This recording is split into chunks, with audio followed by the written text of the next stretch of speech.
Whether thou art a ghost that hath come from the earth, or a phantom of night that hath no home, or one that lieth dead in the desert, or a ghost unburied, or a demon, or a ghoul, whatever thou be until thou art removed, thou shalt find here no water to drink. Thou shalt not stretch forth thy hand to our own.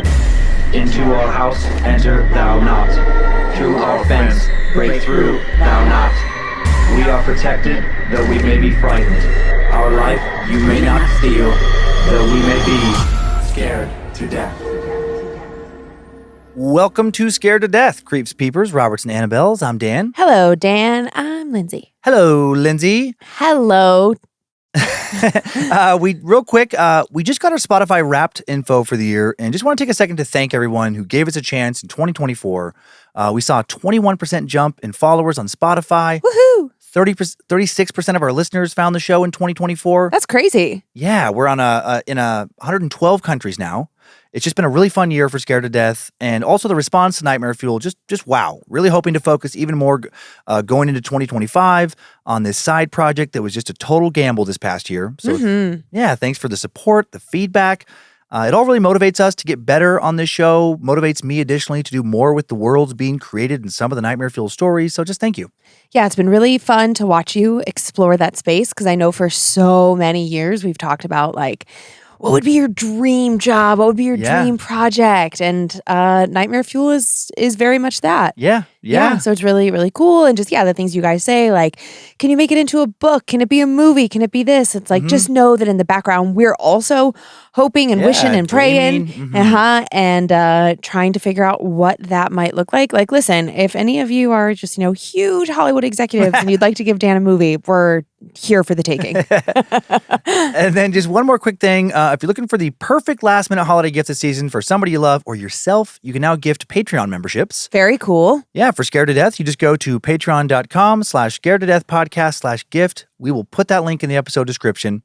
Or if you're not using Patreon for any show and don't have a membership, you can go to patreon.com, type in Scared to Death in the Find a Creator search box in the top right-hand corner of the screen, click on Scared to Death, then click the three dots next to the share icon on the right of the screen, click gift membership, and the rest is self-explanatory. And if you're a Patreon member already, just click explore on your login page, type in Scared to Death, follow the same steps. And then one last thing, the Apple Store is now tacking on a big 30% additional charge to all new Patreon memberships, but only if you sign up through Apple Store. Just sign up on Patreon's website using Google or any other browser. Then you can still use the Patreon app on your iPhone. You can still go into the same app that's sold on the Apple Store, not pay the 30%. Easiest workaround ever. Just avoid using Apple Store for that initial purchase. Everything else works the same. If you have any questions, comments, or concerns, you can feel free to email us for help at info@scaredtodeathpodcast.com. It's a lot of info off the rip. Yeah. We know that. Thanks for, understanding that at the end of the day, like, we just have business info we have to share with you guys sometimes. Yeah, and this is just stuff to be helpful and be thankful. Yes, exactly. What fan-submitted horror stories do you have this week? Well, believe it or not, Dan, I don't have one. You have two! I don't have two. Oh. I don't have three. What? I have 4 stories this week. Little quick hitters? Yeah. All right. Yeah. So just a little bit different format this week. My first story will take us on the road with a long haul truck driver running into something. Okay. My second story is about premonitions, maybe dream premonitions. My third story also about premonitions, and even stranger and more upsetting than the previous. And then my fourth and final story will give us Demon in the Machine in real life. Oh, okay. A little nod to a Nightmare Fuel there. I have two, kind of. Both of them are collections of stories. So we have really a lot of stories this week. Fun. Yay. Yeah, mine are just collections of stories on the same theme. The first is a set of lore all revolving around Helltown, Ohio. Oh, dear. A place very close to Cleveland. I will share the story of Helltown, some scattered lore, 2 supposed modern encounter tales. Then we will talk about banshees, and I'll share some mythology on this very Irish creature. We talked about him once on a bonus episode a long time ago. Yeah. But never really delved into like the full Banshee lore. And these are different little encounter stories. Okay. And yeah, I'll share a smattering of claims of encounters with this supposed harbinger of death. Dun, dun, dun. So once you have kept the scared to death spoopy sock ritual alive, I will tell my first tale. Okay, these socks are very funny. One sock says peck the halls with like rooster guys all over it. And then it has a matching, not matching. Little chicks. Chick sock. Chicks for the chick. Chicks for the chick. Peck the halls with balls of holly. Da-na-na-na-na-na-na-na. All right. For decades, Boston Township in Summit County, Ohio, has been referred to mainly as Helltown. Helltown actually encompasses Boston Village and parts of the Sagamore Hills and Northfield Center Townships. Okay, I literally have never heard it called Helltown. So this is all new to me, and I know exactly where we are. Oh, okay. It's like not far at all from places that I went as a kid. Okay. Yeah, these areas often combined into one large region referred to as Boston Mills or just Boston. Yep. Paranormally speaking... There's skiing there, too. Oh, okay. Paranormally speaking, Helltown is alleged to have it all, from a creepy haunted school bus to alleged satanic human sacrifice in a local church and even a cryptid. Shut the fuck up. But Helltown, of course, did not start off with such dark and disturbing legends or an ominous unofficial name. Located between Akron and Cleveland, just 15 miles from the former, 23 miles from the latter, it was once a perfectly normal, not haunted, not hellish Midwestern village. Boston Village, named after Boston, Massachusetts, was founded way back in 1806 with the first cabin built in the grounds of the present-day Boston Cemetery. It was officially organized in 1811. The first mill in Boston, built in the 1820s, and then the construction of a portion of the Ohio and Erie Canal in the area between 1825 and 1827 brought a lot more people to the area, and the mill industry flourished. After a railroad was constructed half a century later in the early 1880s, the area was named Boston Mills in reference to a large area paper mill. Life then continued normally for nearly a century. But then in the 1970s, an environmentalist movement flourished in the U.S., and on December 27, 1974, hundreds of acres of land, including a lot of acres within Boston Mills, were designated a national recreation area for the future Cuyahoga Valley National Park. And while that might sound nice and pleasant, it wasn't nice or pleasant at all for a lot of locals because the government used the power of eminent domain to buy a whole bunch of residents out of their homes, forcing them out of the area. Multiple townships would be abandoned for the creation of this new park. And the forced location of many would later be examined in the 1983 PBS documentary, For the Good of All. Some houses ended up being intentionally burned as training exercises for local fire departments, and you can still see the charred remains, I guess, of some of these buildings today. Because so many homes were purchased at once, the government fell behind on demolishing them. According to the blog The Ghosts of Ohio, it was not uncommon to drive down a street and find several boarded-up houses sitting next to the burned-out remains of others. Although they were compensated, many residents were outraged that they had to leave their homes against their wills.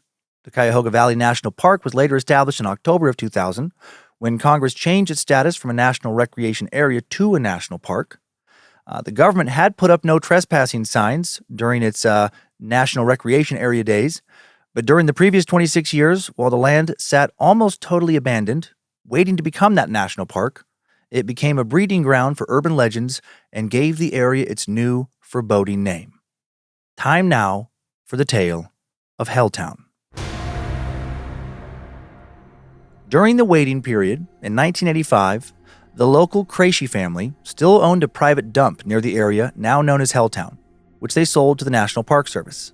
And park rangers who visited the site developed mysterious rashes and a puzzling illness. Soon it was discovered that the dump was polluted with a whole bunch of toxic chemicals that had not been disposed of properly. A conspiracy then circulated that the purchase of the land for the national park was actually a government cover-up to hide a deadly chemical spill in the area that caused mutations amongst residents and their children. The dump became a Superfund site, with the NPS wrapping up restoration of the area in 2020 as far as I can tell. But before that restoration was completed, an urban legend was born, that of the Peninsula Python, a supposed giant mutant snake that lived amongst the toxic waste, named after the village of Peninsula, which is adjacent to Helltown. The tale of the python was originally told by Cleveland Press reporter and notorious hoaxer Robert Bordner in a 1945 story in The Atlantic, with the perhaps overly defensive title of The Peninsula Python, an absolutely true story. Robert claimed that a 15 to 18-foot snake was seen slithering around local farms, leaving a trail like a heavy tire track that went in and out of the river, and generally was scaring the hell out of anyone who saw it. The python was never caught, killed, or found dead. despite a few hunts by organized posses, but eventually it just stopped appearing, if it was ever there at all, of course. While most don't seem to believe that such a snake ever existed, there do seem to be a lot of people who believe that something is very wrong with an abandoned bus in Helltown. There are two versions of local lore regarding this bus that is actually no longer there, but was there recently. The first version claims that a group of high school students were heading to a ski resort when an elderly woman flagged down the bus. She told the driver that a young boy inside her home was injured and needed immediate help. The driver, trying to do the right thing, approached her house in Helltown, where the bus was then swarmed by a group of occultists who ended up murdering everyone on board. Another legend claims that a serial killer escaped from a local asylum and murdered the bus full of children. Both stories allege that the bus was abandoned at the site of the reported slaughter. And while I do not believe either one of these origin stories to be true, I do think that perhaps something creepy and or tragic happened in the bus based on the sightings that were reported in and around it for a period of many years. Some who explored the bus claimed to see the apparitions of the murdered children inside the vehicle. Others allegedly witnessed a shadowy adult-sized figure smoking a cigarette, believed to be the spirit of someone who once killed children in the bus, based on the feelings people got when they claimed to have witnessed the thing nearby. Still others professed to have heard the faint, unsettling sound of multiple children laughing, disturbingly followed by hearing these same ghost children then scream in terror. These types of encounter claims have dried up as the bus ended up getting removed in recent years due to numerous complaints from locals about paranormal enthusiasts constantly trespassing and exploring the area. Another one of the focal points of Helltown that's allegedly still there today is the Boston Community Church, which is said to feature an upside-down cross on its exterior. I say allegedly because while numerous articles refer to two churches in the Helltown area and that this one is abandoned, I can't find any photos of this one. But I can find a lot of photos of another church in the area, Mother of Sorrows, in Peninsula, and it has what could be interpreted as an upside-down cross woven into its design. I'll share a photo of that later. Often when people are writing about the first church, that Boston Community Church, when they attach a photo of it, it's actually a photo of the second church, Mother of Sorrows. So maybe two churches, maybe just one. Either way, many believe the upside-down cross on one or both of them symbolizes a satanic influence and that occult activity, including rituals involving human sacrifice, have allegedly occurred inside the walls of, again, one or both of these churches. As intriguing as that may be, perhaps the most infamous spot in Helltown is Stanford Road, better known as the Road to Nowhere.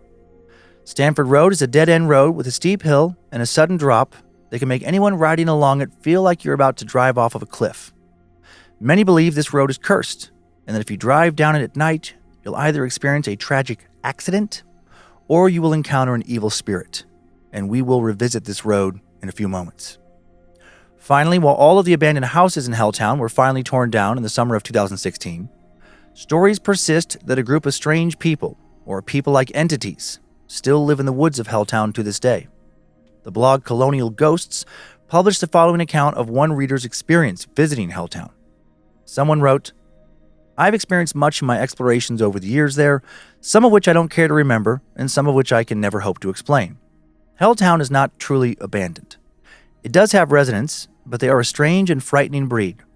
I've gone exploring the woods and cemetery of the area in the late night and wee morning hours, and have returned to my car to find strange people looking into its windows. This has happened twice, once at 2 a.m., and another time at 4:30 a.m. Both times the people fled as soon as they saw me approaching the car before I had a chance to speak with them. Both times they were dressed all in black. A part of me is glad that I didn't get to converse with them because I've heard too many tales about the ways of Helltown residents. Supposedly they are all Satanists and worship at the town's two evil churches. I've been to both of these churches, however not inside of them. One, the Mother of Sorrows, has upside-down crosses hanging from it. I've also been to the Boston Cemetery, where I've encountered a ghost sitting on a bench. The cemetery is as dark a place as I have ever been, darker than the area around it somehow. The graves date back to the early 1800s. The same night I saw the ghost, I also heard strange growls and howls from the depths of the graveyard. This was more than enough to convince me to leave, as the prospect of getting attacked by some strange boneyard-dwelling beast was not appealing to me, to say the least." The following is another anonymous post, a bit more detailed, about a disturbing and seemingly unique encounter in the abandoned village that we have cleaned up for narrative purposes. "Hey y'all, I've recently seen some posts online about Helltown, Ohio, and I thought I would share my experiences as a local. First, I want to say that anything you read about the haunted bus, the serial killer, or the giant snake is all bullshit. But Helltown is haunted. There is most definitely something off about the place. When you go there, it feels like stepping into another dimension, like either you or it shouldn't be there. The story I'm sharing happened a few years ago, when my friend and I first got our licenses and the freedom to sneak around behind our parents' backs. We'd heard stories from some of our older friends who'd done the same thing. Again, none of them saw the bus full of murdered teens or the serial killer, but they still had some pretty intense, hard-to-explain-away experiences. Someone swore they heard footsteps following them, and when I tried telling them it could have just been local wildlife, they told me that the footsteps sounded decidedly human, and whenever they stopped to look back, the footsteps stopped, but they felt like someone was back there still in the distance watching them. And then when they turned around and started to walk again, pretty soon they would hear those same footsteps following behind them. They said this went on for the better part of 15 minutes. Another kid I know swore they saw a man-shaped shadow in the corner of their eye, and when they turned to get a better look, it didn't vanish, not right away, just stood there, facing them, and then it turned and walked away, vanishing into thin air. What happened to my friend and I was stranger, and I think more disturbing than these other stories, which is why I'm making this post. My buddy and I drove down to Helltown and saw it all. The churches, the cemetery, even the school bus before they took it away. Neither one of us were brave enough to go inside the churches or the bus, so I can't tell you what, if anything, was going on inside those places. We did decide to drive down the infamous road to nowhere, though. My friend drove at a crawl down the dark, foggy road.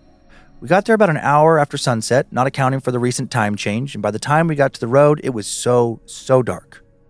For a while, all we saw were trees, and more trees. But to give Helltown its credit, they added a pretty creepy atmosphere. I eventually suggested that instead of driving, we should park and sit in the silence, see if anything's going to happen. And that's what we did. And holy shit, did something happen. My friend put the car in park, which caused all 4 doors to unlock at once. Then he immediately pressed the lock button so we didn't have to worry about the remote possibility of somebody sneaking up on us, and well, I don't even know what they do. As we sat in silence, my eyes scanned left, right, up, down, high among the trees, low along the ground, looking for a shadowy figure or an orb of light or anything that could convince me that the place was actually haunted. Something to justify the creeped out feeling that had been with me since we showed up. I wanted it to be more than just my imagination. After about 15 minutes of nothing happening, I finally broke what was starting to feel like an awkward silence. I said something like, "Okay, we should probably..." Click. I was interrupted by all 4 doors unlocking at once. "Okay, are you fucking with me?" my friend asked me, looking spooked and giving me the side eye. I shook my head no. "Seriously?" he said. He was looking scared as hell all of a sudden. I was feeling pretty creeped out myself. All the hair was standing up on both my arms. "I'm not," I insisted.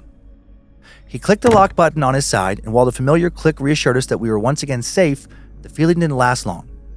About 10 seconds later, just as my friend had gathered back their composure and was about to put the car in drive, click. "What the hell?" I whispered. The car was old, but not that old. They had never had this problem before.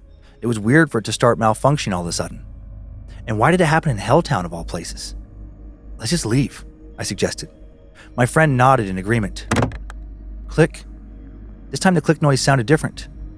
Both of our eyes shifted to the back seat, where we now heard the sound of someone pulling on the door handle, a very specific sound. And it was definitely what we heard, because we both watched the passenger door open on its own, in the back. I remember being completely frozen, unable to look away, and my breathing becoming more and more panicky. I had never been that scared before. It was terrible knowing that something was happening that couldn't be explained rationally, and not knowing what might happen next. It felt like literally anything was possible. My mind was scrambling, trying to make sense of what I was seeing. The door slowly closed. Some invisible force was now pulling it shut, and soon it was shut again. I about jumped out of my skin when my friend reached out a hand and squeezed my arm, silently questioning if I was seeing the same thing. I nodded to let him know that he wasn't alone, and then something else happened. The faint smell of cigarette smoke wafted towards both of us. Neither one of us smoked. Neither one of us had ever smoked before. And we, of course, couldn't see anything in our immediate vicinity that might be the source of that smell. My friend was the first to break the tense silence, asking just barely loud enough for me to hear him, Do you think something's in here with us?" Both of us were now gripping each other's forearms, nails really digging in, turning towards the back seat. I'm sure we had matching expressions of total terror on our faces, and I nodded yes. And right after I did, another wave of cigarette smoke drifted towards us, stronger this time. What do we do? My friend now whispered, sounding like he was about to run out of the car screaming. I had no clue. I was still trying to figure out what was happening, if it could possibly be real. And then it happened again. The door opened, just like it would, as if a real person was getting out of the car. And then it shut again, and the smell of the smoke was gone. The energy in the car now felt, I don't know, lighter? It was like whatever in that car just got bored with us. Whatever had happened was over. We wasted no time getting out of there.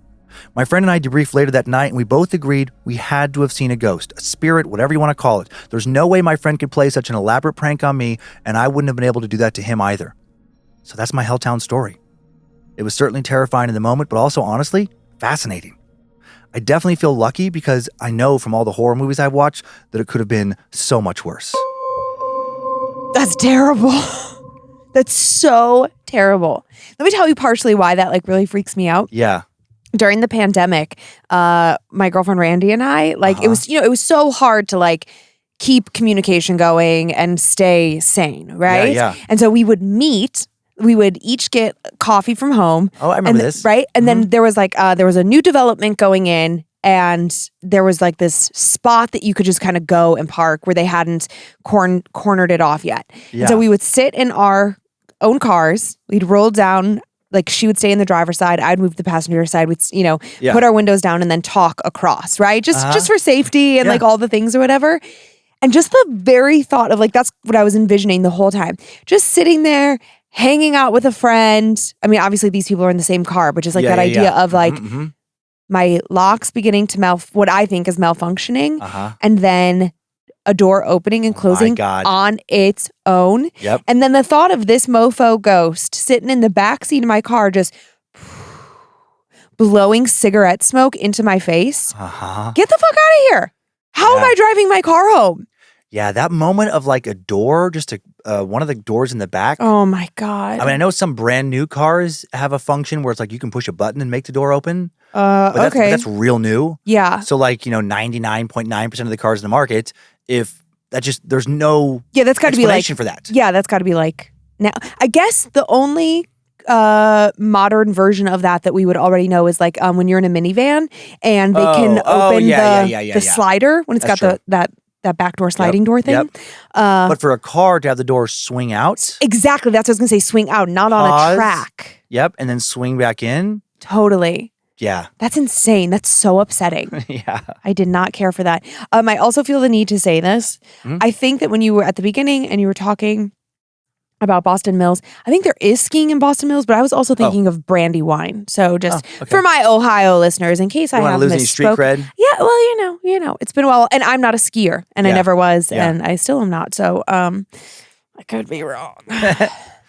Okay, so I have some pictures. Of course you do. No, just kidding. And this first one, photo purported to be that abandoned school bus that used to sit in Helltown. Okay.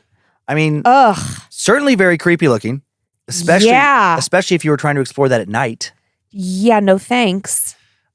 This next one is the photo of that Mother of Sorrows church in Peninsula. Okay, yep. With this design that, design features some interpret as a subtle upside down cross. Oh, at the top there in the steeple, like? Oh, I see. Yeah, right in the peak of the roof there in the front. Yeah. It looks like a design, but I see, it is a cross, upside down cross shape. It is, but it's unusual. It almost looks like the peak needed bracing, and that's just how the bracing went in. A decorative brace. Not even. I feel like somebody just wasn't thinking. They were just like, oh, this is functionally what is the best plan, and then it was like, shit. Whoops. This is another pic of the church. Just look a little spookier at night. All things do. And I think there might be a second church in the abandoned area, but it doesn't look like a church. The articles referring to that second church always show the pictures of this one. Oh, interesting. Okay. But there is a nondescript looking building that I don't know if it's even there anymore that I think was one of the original churches. Okay. That just doesn't look spooky. It looks plain. Okay. So maybe that's the explanation for the second church theory. And then... oh my God. What is that house? That is one of the abandoned homes, now torn down, demolished. But before it was demolished, that was just sitting there for years and held it. We've actually used this picture before. I was just going to say, did we just see this in a recent episode? Because I am having the craziest deja vu. Hold on, wait. Let me see if I can. Was it in the episode of a house just in the last couple of weeks, and like a family currently owns it and is like doing tours out of it, but it kept changing hands. The house. Yes, I think so. I used it as an example of like a fake out of like, here's a picture of their house. I don't know why they think it looks haunted, and just like picture like the creepiest looking house ever. I think it's from the episode that we just did, the McRaven house. It might be. It's from one of these recent ones, and I just picked it like I found it by Googling like super creepy haunted house. Sure. And then it's actually a house that was in Helltown. I'm like looking through all my old notes, but I feel like... Yeah, it might be. It was recent. Yeah. Okay, because I was like, I'm so glad you could have let that go and you could let me think that I was losing my mind, because I was like, I have seen that house before. My heart started racing really fast. I was like, oh God, oh God, oh God. This is the cemetery. I mean, it's a day picture. Doesn't look that scary. What is that random tree? Is that a tree or is that a totem? I don't know. No, it's like a dead tree. Mm-hmm. When you guys see this photo, whether you're scanning to this point in YouTube or you're looking at these images on Patreon or on socials, it's like somebody cut off the top of a tree but left one branch. Mm-hmm. So it just is this weird Groot-looking thing with like one arm. It does look like a Groot thing, like a tall Groot. Tall, creepy Groot. Funny. Finally, the road to nowhere. So used to be a little road through a couple little townships, and now there's no purpose for it. So they've kind of blocked it off, and it's fallen into disrepair. Man, there's so many roads that look like that in Ohio. Just with the tree. Just that I like remember from my childhood, and my teenage years, just exploring, trying to look for a place to go drink or fool around or whatever. What? No, I was an angel. I was at church on Sunday. Don't worry. You ready to leave your home state and head to the Emerald Isle for some horror lore? I just want to say Ohio is so great. Yeah. It's so great. We're going to spend so much time there after Monroe goes to college. Yeah? Yeah. Okay. We've been talking about it. Yeah. I mean, don't worry, guys. I'm not moving there. I'm just saying. We're just going to hang out there a bit. Okay, the Banshee. Let's talk about Banshees. Yeah, I can't remember. It's been a while since we talked about it, and I think it was just a bonus episode. They've been referenced in a few other stories. The Banshee's been a prominent figure in Irish mythology for centuries. The name Banshee is derived from the Old Irish word bensaid, loosely translating to fairy woman. The name is connected to the Sheed or She mounds in the Irish countryside. Written accounts of the Banshee date all the way back to 1380 in Norman literature. The Banshee also appears in some of the oldest known writings of Scottish and Welsh mythology. Banshees have been freaking a lot of people out for a very long time, perhaps because they're always omens of death. Throughout different parts of Ireland, there is much debate about what the entity actually is. Some think they're spirits, while others believe that they're fairies or even witches. The Banshee can appear in many forms, but seem to also be feminine. They can take the shape of a beautiful woman, an old hag, and even as various animals. No matter how she appears, though, she always emits a loud, pained signature wail that can be supposedly heard from miles away. One old description of the Banshee states, "It was a woman of no earthly type, with a queer-shaped, gleaming face, massive red hair, and eyes that would have been beautiful but for their expression, which was hellish. She had on a green hood, after the fashion of an Irish peasant." Some stories describe the Banshee as a looming, ominous figure up to 8 feet tall, while others describe her as short in stature, just 3 or 4 feet tall and hunched over. Many of those who have claimed to encounter her up close report seeing roaring red eyes filled with tears, and that her presence is often preceded by crows, yowling cats, or howling dogs. Some people in Ireland have believed that each family has their own personal Banshee that visits them when death is near. Others believe there is but one Banshee in all of Ireland, and she haunts the entire island. According to the lore, after hearing the cry of the Banshee, you or a family member will soon die. And if the Banshee is nothing but lore, and is the Banshee nothing but lore, or could there be a real-world explanation for her origin? Keening is a traditional Irish form of expressing grief for the dead or dying. It comes from the Gaelic word cuina, which means to cry or weep, but it wasn't any ordinary crying or weeping, more like wailing, a loud, heavy expression of grief. The practice was traditionally performed by one woman or a group of women at funerals, and some of these women, as strange as this may sound, were literally professional grievers. Some women were known around the country for having such exceptional keening abilities that they were paid to appear at the funerals of people they didn't even know. It's possible that the legend of the Banshee comes from this old practice. Or some would argue that it's the other way around, that these women were inspired by a supernatural entity. Whatever the truth is, I have a few Banshee encounter stories to share from the early 20th century and also some more recent Banshee history. Time now for the tale of the Banshee. This first story comes from the early 1900s, featured in the book True Irish Ghost Stories, published in 1914 and written by St. John Drellincourt Seymour. Later stories will be added in future revisions, and if his name sounds familiar, it is a book. This book of his, we have pulled stories out of it before. My mother, when a young girl, was standing looking out of the window at her house in Black Rock near Cork. She suddenly saw a white figure standing on a bridge, which was easily visible from the house. The figure waved her arms towards the house, and my mother heard the bitter wailing of the Banshee. It lasted some seconds, and then the figure disappeared. Next morning, my grandfather was walking as usual into the city of Cork. He accidentally fell, hit his head against the curbstone, and never recovered consciousness. The next story about a Banshee is found in several books. It's a pretty well-known Banshee tale from the 1940s. One winter, an elderly resident of Fulton Place became suddenly ill and was confined to his bed. A few days later, a set of black crows landed in the street in front of the house and began to pick up scraps of bread that had been thrown out into the road. Visiting relatives immediately rushed out and chased the crows away, fearful of this symbol of death that sat right outside the door. Later that night, the old man's condition deteriorated, and a priest was summoned to administer last rites. Some time after, one of the younger visitors heard a knock on the back door. She asked if anyone else had heard it, but was told no. She heard the knock again, this time followed by a low moaning sound. An old woman sitting opposite noticed her startled expression and instinctively told her to go to the door, exclaiming, "He'll have no rest until the knock is answered." The young girl went to the door and opened it. She screamed and collapsed to the floor in a heap. The people inside came rushing out, found her lying on the ground in a distressed state. They brought her back inside, calmed and comforted her, and then asked what happened. The girl explained, "When I opened the door and looked across the yard, I could see an old hag-like woman with long white hair and a long white dress. She appeared to be crying and moaning and wringing her hands. She began to come towards the door. I screamed, and she just seemed to vanish." The old man passed away later that night. And as far as all the people present on that occasion were concerned, the house had been visited by a Banshee. The last Banshee story I have comes from some time in the past 20 years, posted anonymously online. My first encounter with a Banshee happened around 10 years ago, when I was still residing with my family in Cork. My mother had been bedridden for a week, and I started to worry. I was looking after her as best I could, but my father wasn't in the best of health himself, and I couldn't afford to take time off work. I was in a constant state of half sleep, walking around in a daze. One evening, I arrived home from work and completed my normal routine. I went upstairs to check on my mother, and then I went to the kitchen to get started on dinner. I gazed out the window as I scrubbed the dishes, the warm, soapy water making me even more sleepy than I already was. The kitchen window looked out upon our backyard. We had a small decorative flower bed just outside the window, a vegetable patch, and a little stream that ran in front of the woods. Years ago, my father built a small wooden bridge across that stream. On that very bridge, I could see the figure of a woman walking towards me slowly.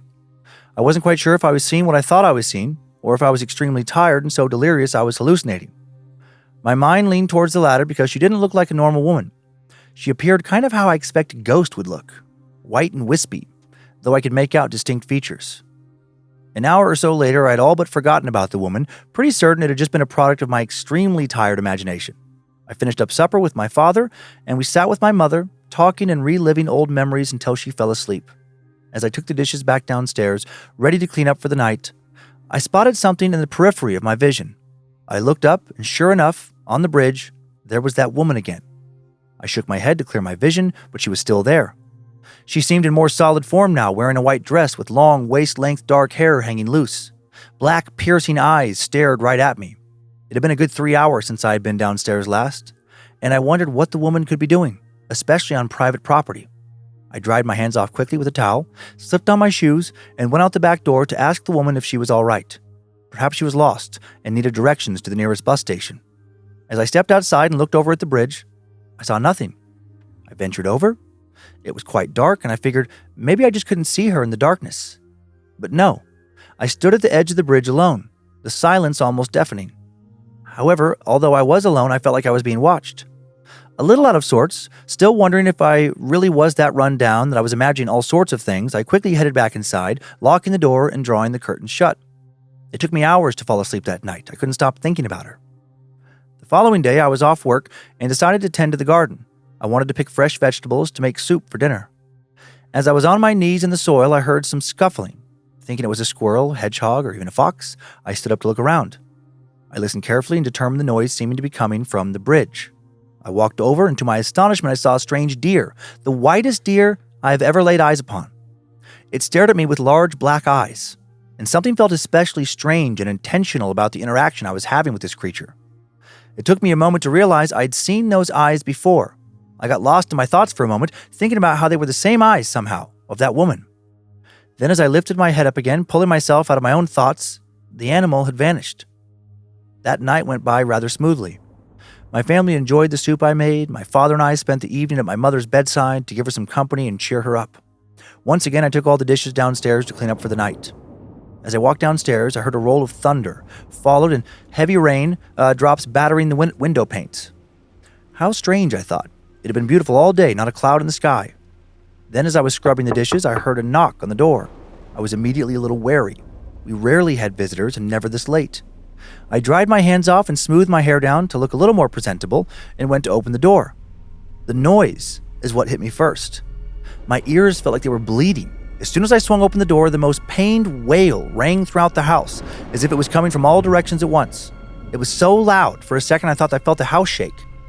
Trying to gain some composure, I looked up at the visitor and was shocked to see the same woman that had been standing on the bridge, her hair wild, swirling around her in the wind and rain, her eyes piercing my soul.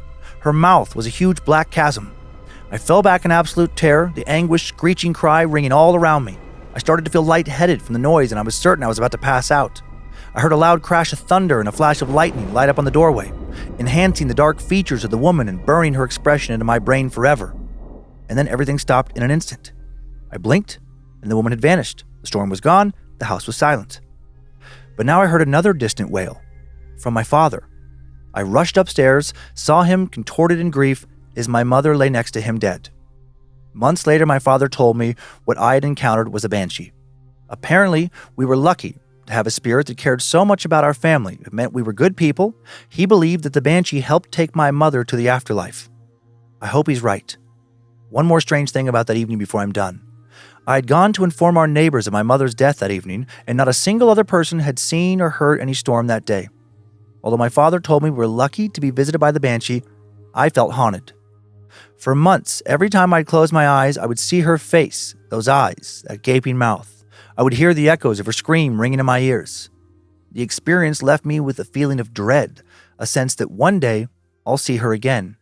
Maybe when she comes for me. I don't know. What do you think? Do you want a banshee?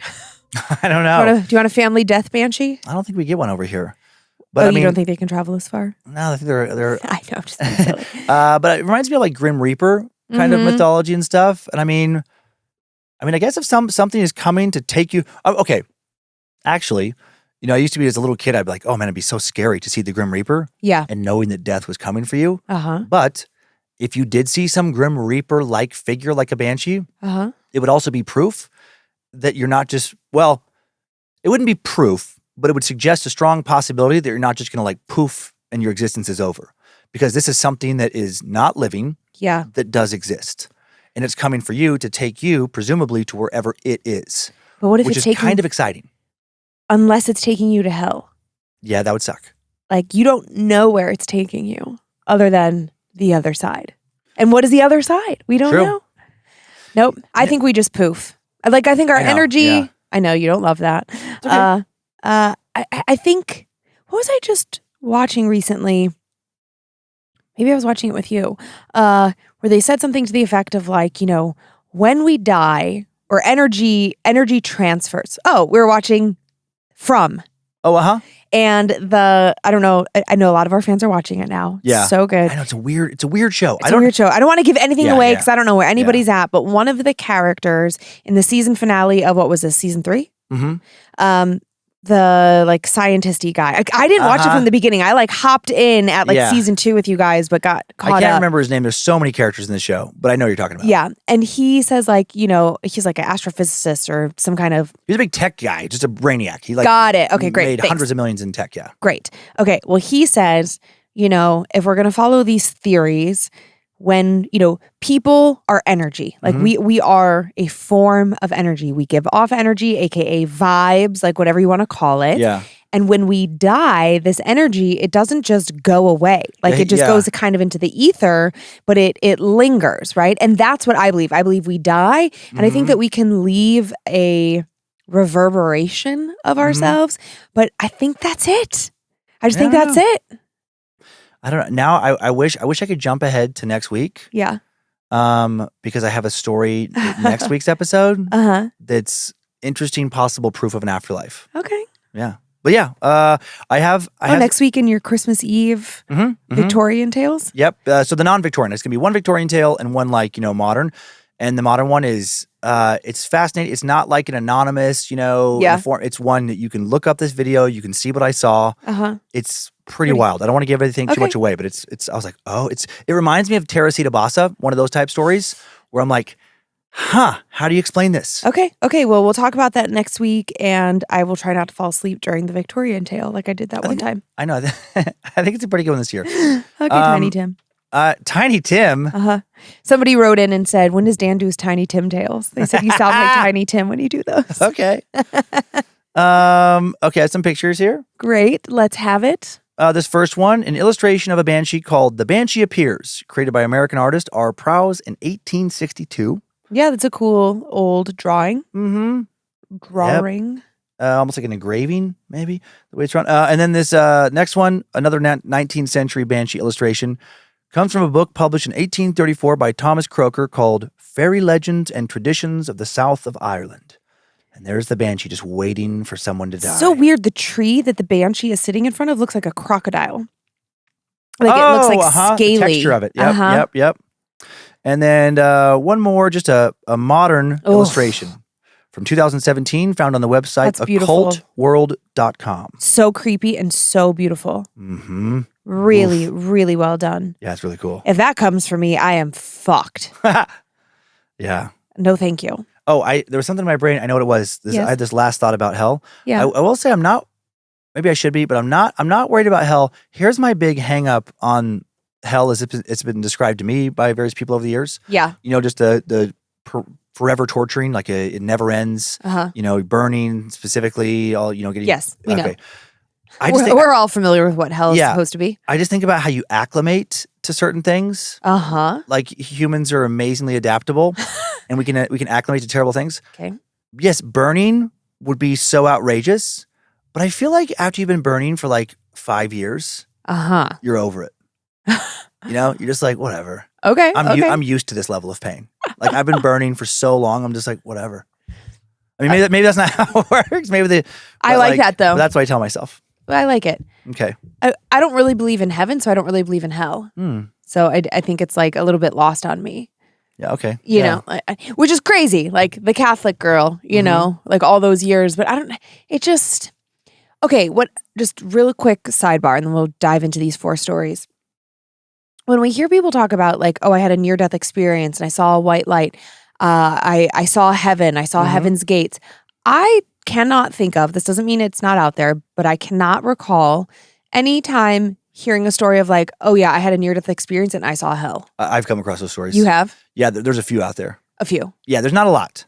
Most people think they're going to heaven. But there are a few of people, well, there's this one story and I can't remember the person's name now, but if I remember it correctly, they did have a near-death experience, thought that they were going to hell, saw that stuff, and that made them like born again, and then they became like a motivational speaker. Oh, well, that sounds like a business plan.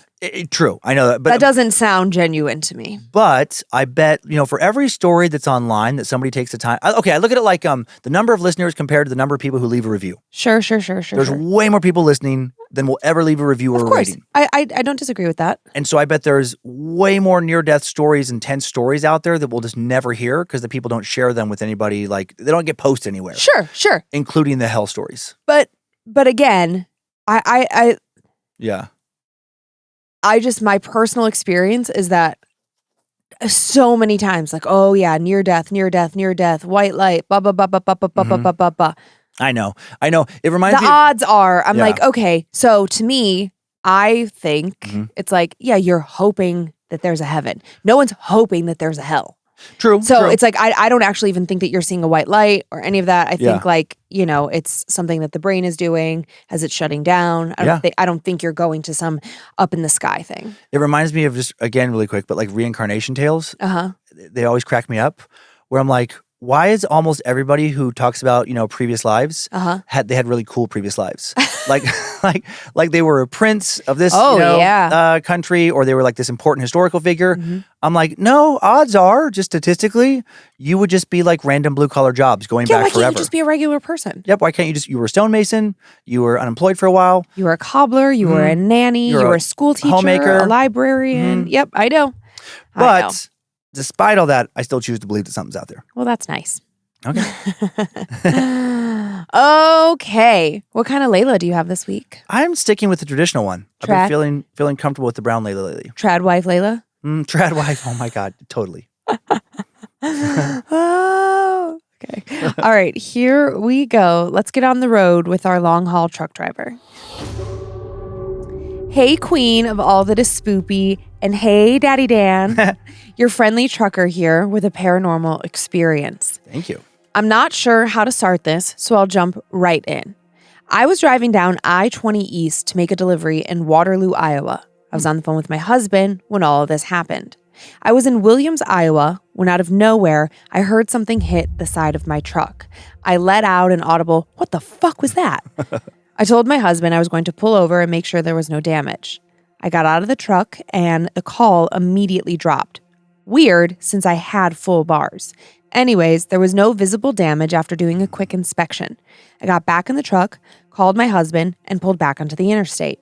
It was exactly 9:07 p.m. As I was merging onto the interstate, a grain hopper truck started coming up on me. As he passed me, I heard garbled CB chatter. I didn't think anything of it. I hear this all the time. But then, of course, out of nowhere, I heard another jumble and a question. "How about ya?" Omitted company name. "Got your ears on?" I grabbed my mic, keyed it up, and said, "Yep, come on back, driver." Then the call with my husband drops a second time. I called him back while waiting on the driver to come back to me. Another distorted message comes through. "You're dragging something behind your trailer. Better pull off and check it out." And I did just that. I pulled off and hopped out, dropping my call with my husband for now a third time.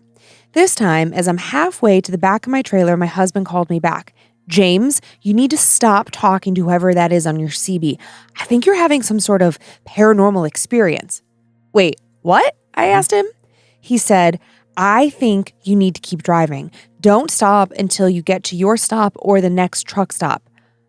Okay, let me get back in the truck." And then he screamed, "You're out of your truck?" Well, yeah, that driver told me I was dragging something behind my trailer. I wanted to check it out. Get your ass back in that goddamn truck and drive, James. Whatever this is doesn't like me talking to you. I think that's why my calls keep dropping. It's what made my paranormal flags go up. Get out of there now. I swear to God, if you were in a horror movie, you'd be the first to die, James.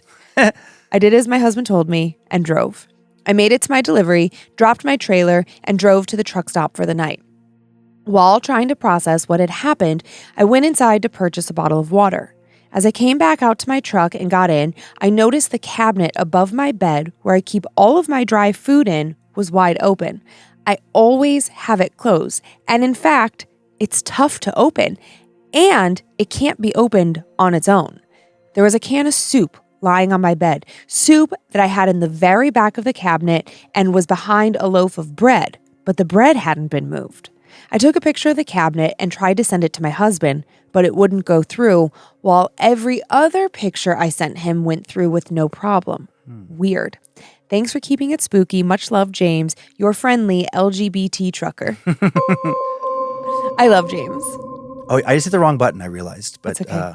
it's People still, are so mad at you right so now. Mad, right? They're furious. They don't even know that the story's over. Mm-hmm. That was the wrong song, wrong sound, and now that's it. They're out. You know what? I have to do this so James doesn't just punch holes in the walls. Yeah. Oh. James is taking himself and everyone else with him. All that Spotify growth is gone. James just, in a rage, just drove his truck off the road. James, why did you push the wrong button? Why do you hate me, Father? Yeah. It's just creepy. Yeah, it's just a weird series of events there, like where it gets, when there's multiple things like that, like, the dropping calls like 3 times, not just once, where it shouldn't, and just the picture not going through, and hearing that noise initially that maybe was something in the back behind him, and then there's something, just all of it together in a short span of time is definitely enough to make you go like, wait, what? And James's husband also getting like the red flags of like paranormal stuff. Everything. Weird CB, like something prompting him to get out. Yeah. Like that really did me in. I'm like, oh. Yep, just a lot going on in a short amount of time where it's not like, you're seeing this big shadowy entity or anything. Yeah. But you're like, I don't know what just happened. Yeah. But something weird just happened. Totally agree. Agree. Maybe there was just something he drove like over. Like there was something in some little area. And he went through that little thing zone. Oh, yeah, and sure. then it's like messing with him until he leaves its space, kind of like, I don't know. Yeah, or until it gets what it wants. Some kind of reaction. Or him. Or some snack. Maybe wanted some bread in the back. Maybe he wanted some honey wheat bread. Yeah, no, thanks, James. Okay. You ready to hear the first of 2 type of premonition tales? I am. Let's go. To the Queen of Socks and the King of Scares. I have been an avid listener for a long time. I randomly found your pod one day and have listened to it ever since. I love your back and forth banter and the tales and all the good things you do. A lot of us listeners truly appreciate you. Oh, that's nice. Well, thank you. That was very sweet. Let me begin by saying I very rarely remember my dreams, but in August of 2013, I dreamt that my kids and I were on our way to visit my aunt in the next town over during a storm. We turned onto her street. She lives on a secluded property about half a mile from a housing development. As we traveled along, we noticed a teenaged boy walking along the road. He was drenched, wore a windbreaker, jeans, and no shoes. I noticed his shoulders were slumped and his head hung low. My older son and I looked at each other as I pulled up alongside this boy and my son rolled down his window. I asked the boy if he needed a ride anywhere, but he shook his head no and waved us away. He never looked up or even at us. We shrugged our shoulders and continued on to my aunt's house. As I crossed the tracks and saw my aunt's property line, I glanced at the ditch that runs along her property, noticing it was full. When I turned onto my aunt's long driveway, she was already coming out to meet us. I noticed my uncle standing right behind my aunt, though he had passed away 14 years earlier. It was nice to see him again, though. My kids scrambled out of the car and into her house. My aunt leaned into me, asking if I'd seen the boy. I told her I had, and that I had tried to offer him help.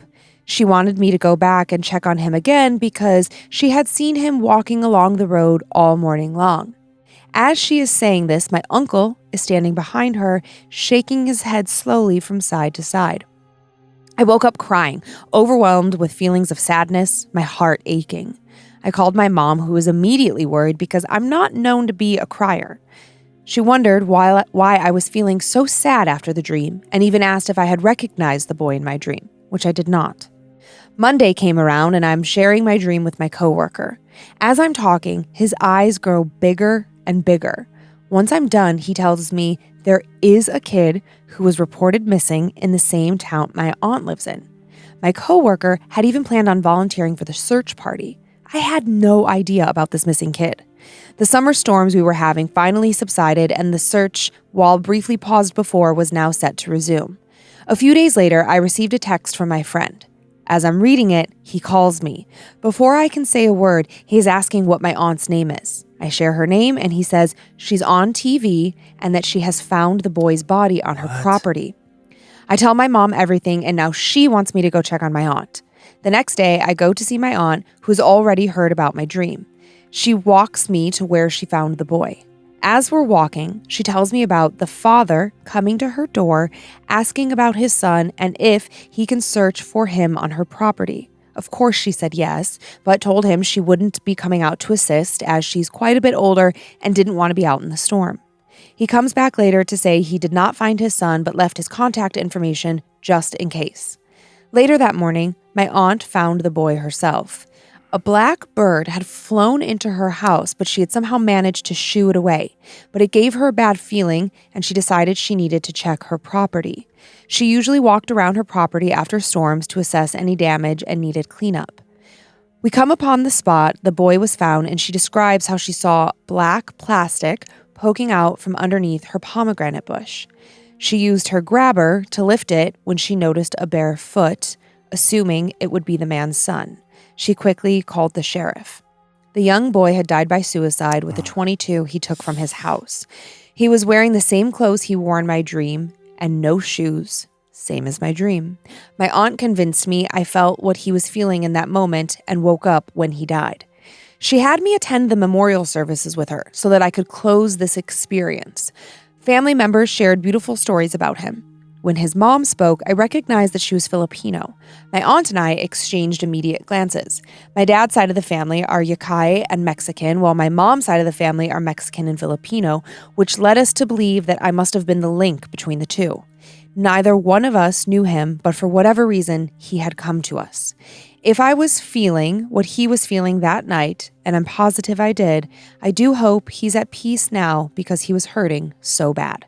Anna. Thanks, Anna. I was thinking about a different part of the story when you said, is the boy Filipino?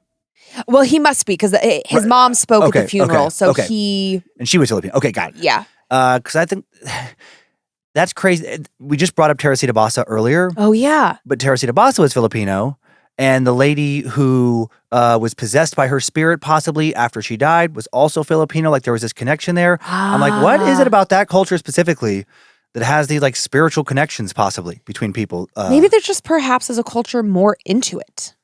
Like more open to it. Right. Like into it is not a polite way to say that. I just meant like, they explore it more. Like I don't know. It's a traditionally like a more Catholic, right? Like the Spaniards, like colonized it, and then they had a lot of like very distinct spiritual traditions prior to that. Like they were very into, what do they call it? I think I'm gonna get it was animist, like an animist spirituality where like everything has a soul, everything has a life force. Which is like from like in Japan that was there as well. Yeah. But that's just and looking into, it's been a while, but like exploring Filipino kind of like stories set in the Philippines before. There's just they have a very, very, very interesting kind of association with the afterlife and different entities, and lots of people supposedly witness like, very unusual creatures and things. I don't know. It's very interesting. What if I'd like to learn more about Filipino like mythology and horror lore. What if there's something about like the geographical location of Philippines? Yeah. And like, I don't know. Maybe it's over some portal. It's a portal. No, honestly though, like maybe it like infuses itself into their culture literally from the ground up. Yeah. Where it's just like they feel more, well, because I feel like you could possibly say something similar of like Native American or American Indian people. Like they're so connected to the earth. There is this deep belief that everything has a soul, everything has a spirit. Like I just feel like more open to this idea that everything lives and breathes and dies. So I suppose you could make a connection and say like, if you believe that in life, then you could carry that over into what happens when we die, that the energy continues on and they feel connected to their ancestors and their roots in a way that just like as like white, essentially like Anglo-Saxon people, we just don't have that same spiritual connection. We did the pagan stuff, but all the Celtic and Germanic tribes and stuff, like a lot of them had that, but that's just so strange. And I hear what you're saying about like, energy transferring and everything, but like it just feels so magical when somebody can have a dream and in that dream, somebody they have never seen before is dressed exactly as that person is later found dead in a situation that they also dreamed about, like a premonition type dream. It's just hard for me to think that like any type of science could explain any of that. Sure. Something magical, something spiritual about it all. Yeah, I had a weird, your friend Nick passed away this week, and I didn't even tell you this. Just yesterday. I can't even remember if I ever met Nick. I feel like I did once, but I'm not entirely sure that I did. And I most certainly... I think you did it at the comedy club once. Okay. The Spokane Comedy Club. Mm-hmm. And I am most certain that I've never met his daughter. Yeah, Kylie. Yeah, I wouldn't even didn't even know her name. Sorry. Yeah. I haven't met her in I haven't seen her in like 20 years. Yeah. Yeah. But the day that you shared, that we found out that he was in hospice and we were making arrangements to go see him, I must have been in bed. I don't know. I was lying down somewhere. Now I can't even remember where I was, like why I was even lying down. I think you had texted it to me and I was still in bed. Anyways, I had this weird vision in my brain that I was like, well, that was strange. And okay, so again, like I don't know really off the top of my head what he looks like, and I certainly don't know what she looks like, but it was of a man and a little girl going down a set of stairs at Christmas time. And I was just filled with this, like, they were like hand in hand, and I was filled with this like flood of happiness. And then Nick died either later that day or the next day, and I was like, well, that was fucking weird. Like, That's strange. And it just felt like him. I don't even know what that means. Yeah. I don't. Uh-huh. So like these premonition sort of like dreams, these trance-like states, like, it's fascinating because Anna is saying like she didn't know this boy, right? And this boy came both to her and to her aunt, and I think it was to help him find his body, so that he could be that's like put to rest, life after death of some kind. If you're steering events, yeah. Yeah, and by the way, rest in peace, Nick Tyson. Yeah, really, really good guy. He's the guy that got me started in stand-up and got other people started as well, and just a really good dude. Yeah, he had a long, hard fight. Yeah.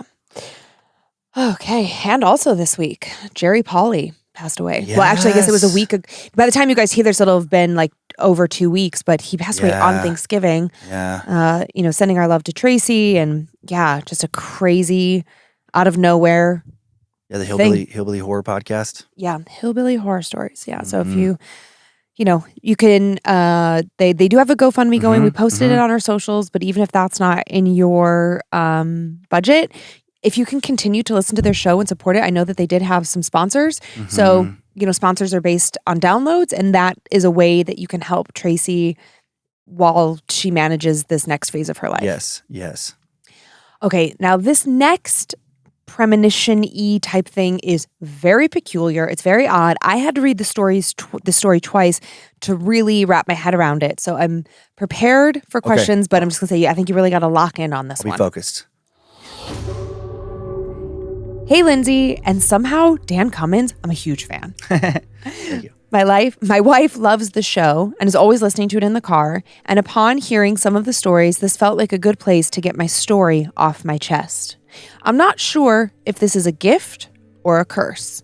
I don't exactly know when this started, but I assume it's been happening all my life, since my mother says that when I was a baby, I never got along well with other babies. I believe it was because the things I see when I first encounter a young child, usually late toddler and younger, this will only happen once with each person, with just 2 exceptions, which I'll get to at the end. The child's face will blur into what it will look like at death. Just for a brief moment when I meet a baby, I usually see the face of an elderly person, and then, like television static, it goes back to normal.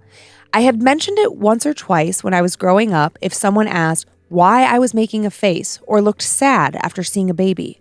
I would say the kid looks old and then receive a stern look from my mom, so I just stopped talking about it really quickly. I never knew why this was happening to me or what it meant until the unfortunate weekend I figured this out at a family gathering. I met my new baby nephew when I was young, like early elementary young, but for the first time of all the babies I had met, his face did not show an old person's face. Instead, it was the age of a kid my age, a little blue and puffy, but a kid nonetheless. I found this very odd, but could not place why I had felt so uneasy seeing this, more uneasy than seeing an old person. Fast forward to a half a decade later. We had a family reunion of sorts for someone's graduation. A few of the outdoorsy types wanted to go fishing since we lived by a lake. They took my nephew and his dad with them. I never got the full story since I was only about 12 at the time, but it seems that my nephew had fallen in, no life jackets on anyone in the bunch, and in his panic, he inhaled too much water in a short period of time. Lo and behold, when I get to the open casket funeral, the blue and slightly puffy face awaited me.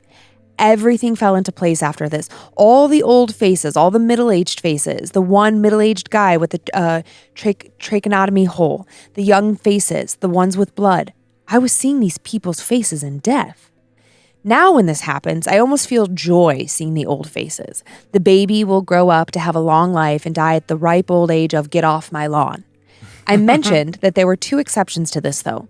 I'm not sure if it's through attachment or love or fear, but one child is my niece, who grew to be one of my closest friends and my wife's favorite family member.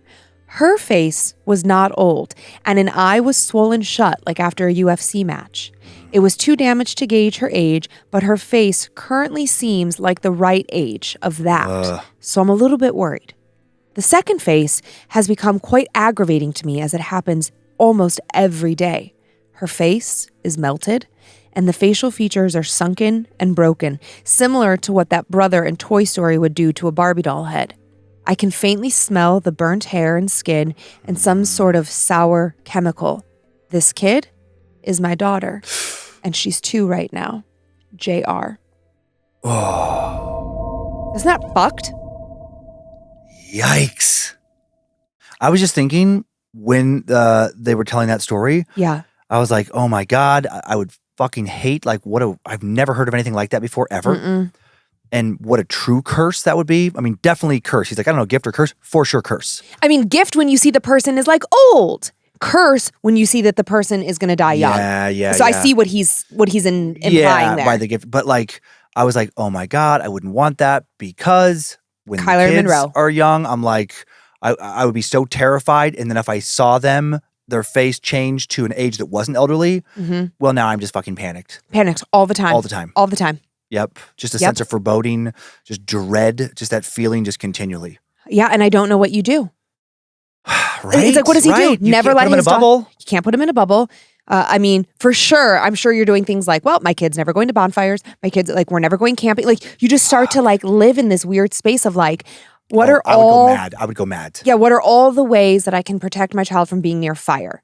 Okay. Yep. Then it's like, how many fire detectors can I have installed in my house? I know. I was just thinking, how many pairs of fire retardant pajamas can I have? Because right when they're little, they have those like special pajamas. It's like, it reminds me, I mean, this might be a terrible reference, but it is just what popped up in my head of the Final Destination movies, where the premise has been years since I've seen any of them. I don't think I saw any of those because they were all based on airplanes, right? No.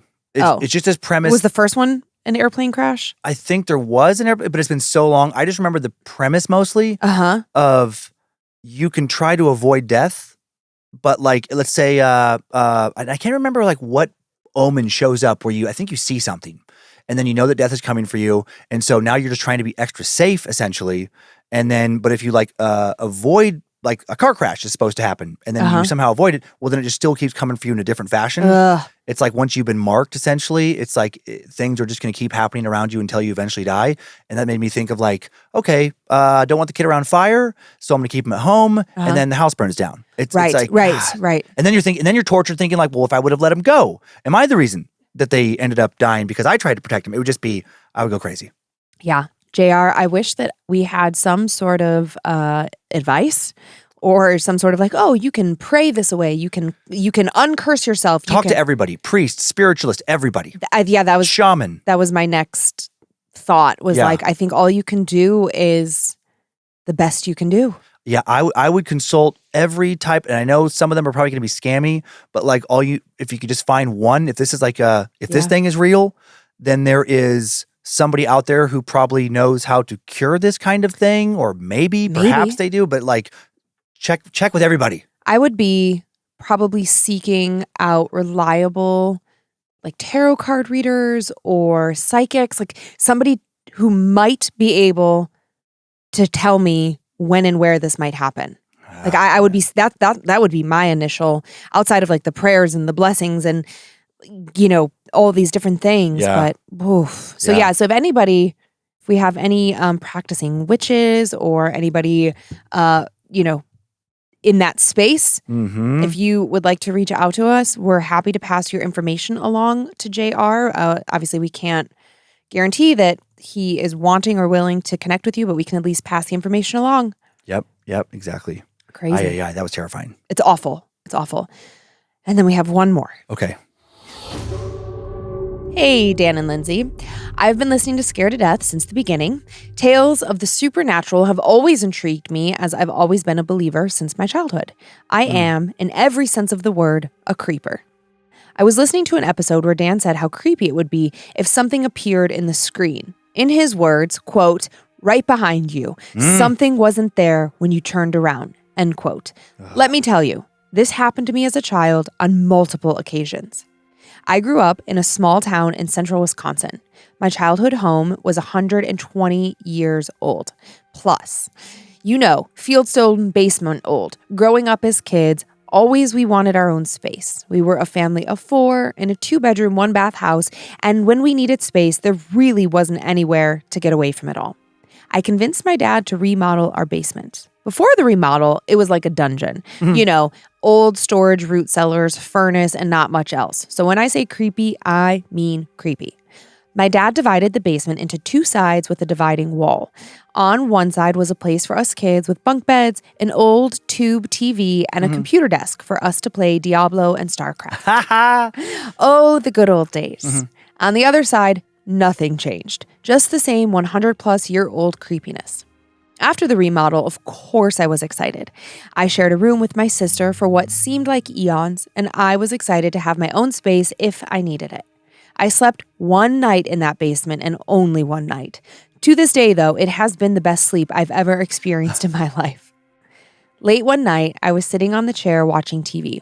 Of course, you remember those old tube TVs that weighed like 300 pounds, where you can see any reflections when the screen goes dark? Yeah, I too am that old. When the screen went dark, I could see the light bulb on the floorboards behind me. I distinctly saw someone or something block out the light and walk up behind me in my chair in the screen.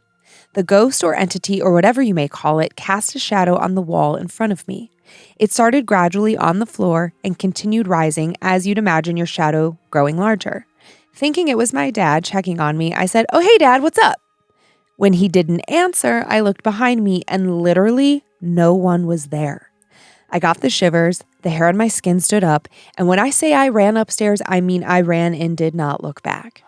Thinking this all could have been my pre-adolescent imagination, I just kind of washed it off. A few days later, I was playing a computer game yet again on our old computer tube monitor. Behind me, another light in the corner on the floorboard, where the old root cellars used to be. The screen goes black during a loading sequence when I saw the light go black and someone or something again walks up behind me. But this time, it was different. I saw this being walk up and put its hand on my right shoulder, pressing down with the force of a firm pat. I closed my eyes and screamed. I grabbed my shoulder with my left hand to shake whatever had touched me, and I ran out of my shoes and up the stairs and told my family what had happened. They chalked it up to my imagination, saying there aren't any ghosts in this house.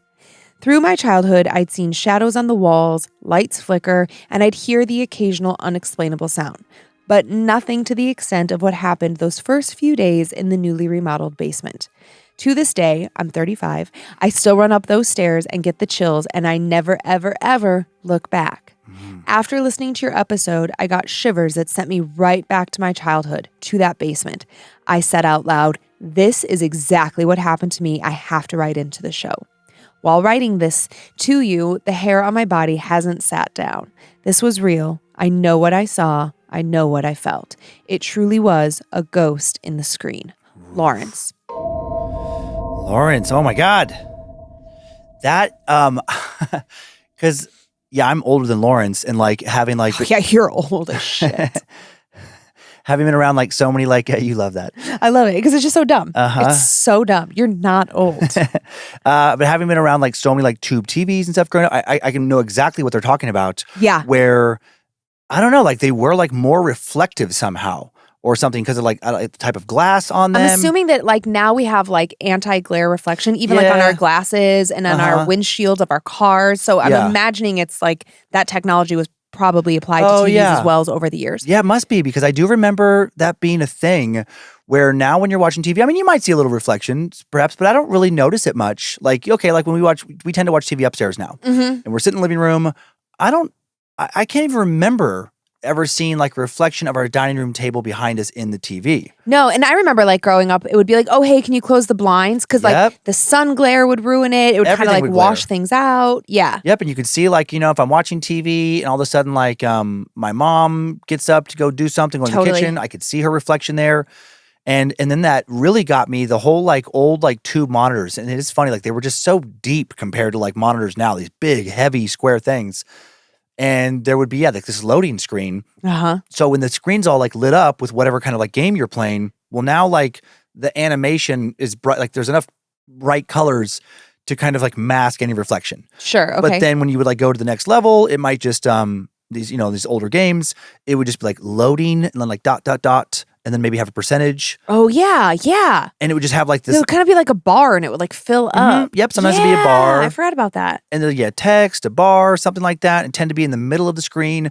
And then around these, just small collection of letters is nothing but just a blank screen. Right. And I do remember, because I had this old Commodore 64, and that's so it's funny. an old one. And it would go, everything had to load.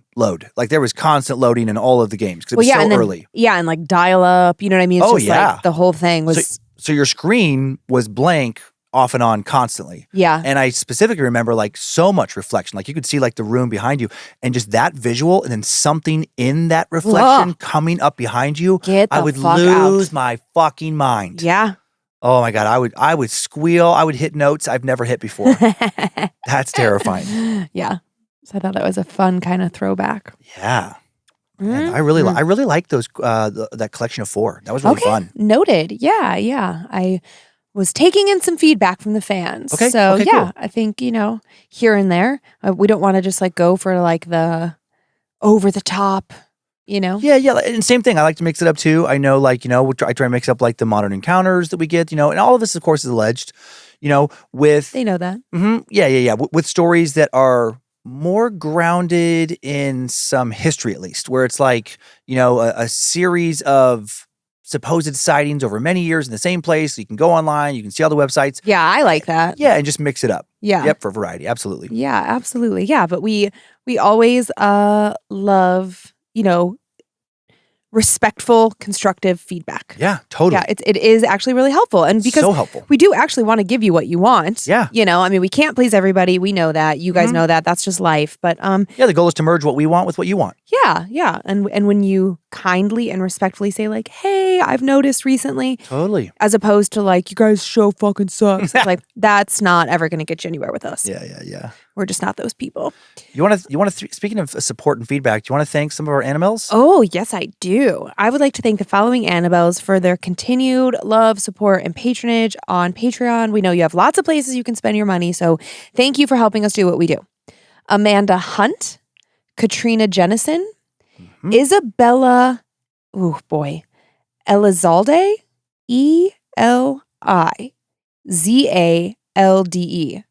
Elizalde? Isabella, I'm really sorry. Because what I want to say is Eliza, but that's not right. So I'm sorry if I butchered your name. Alex Hooper, Jordan Story, Kelly Coventry, and Hannah Yeager. Thank you. Thank you. I would like to thank the following Annabelles: Teresa Perez, Abigail Kamphenkel. Yeah, Kamphenkel. And then this is a name I've seen before. I'm going to say it's Anais. It is Anais. Anais Rosas. Sure. Sorry if I pronounced that wrong. Yudi Morales.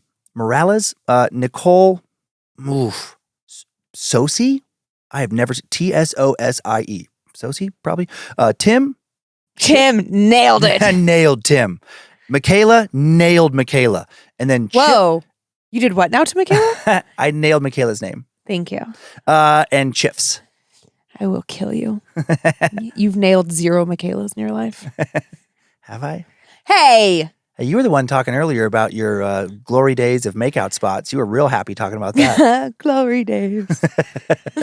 Oh man, high school. What a hoot. I just have a few spoopy shout outs this week. To Chris from Chris. Happy 35th birthday to myself.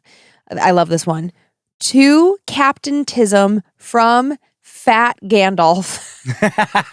That is funny. Happy birthday. to Elizabeth from Rhonda, happy 41st birthday. I love you to the moon and back. Aw. Captain Tism and Fat Gandalf. You guys are a pair of funny friends. That's very funny. I think it was friends. I don't think it was a intimate relationship. And that is our show. That is our show. Thanks for continuing to send in your personal tales of terror to mystory@scaredtodeathpodcast.com. You're welcome. You can email us for everything else at info@scaredtodeathpodcast.com.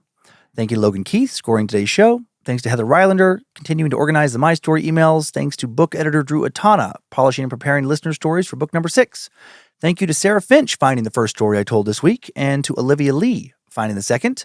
We are on Facebook and Instagram, where we post pics that accompany episodes and more at Scared to Death Podcast. We also have a private Facebook group, keeps growing, Creeps and Peepers, full of horror lovers. Yeah, thanks for being nice to each other in there. Yeah. There's so much, there always is and always has been frustration, anger, animosity.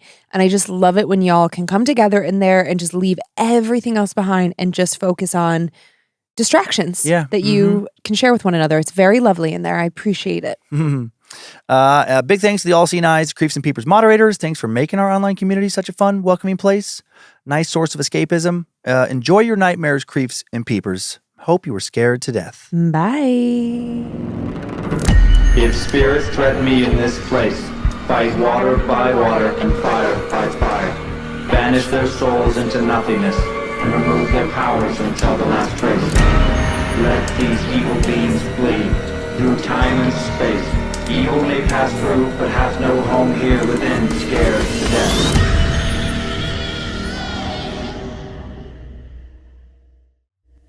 Mad Magic Productions. Why did you push the wrong button? Well, that was fucking weird. Mm-hmm.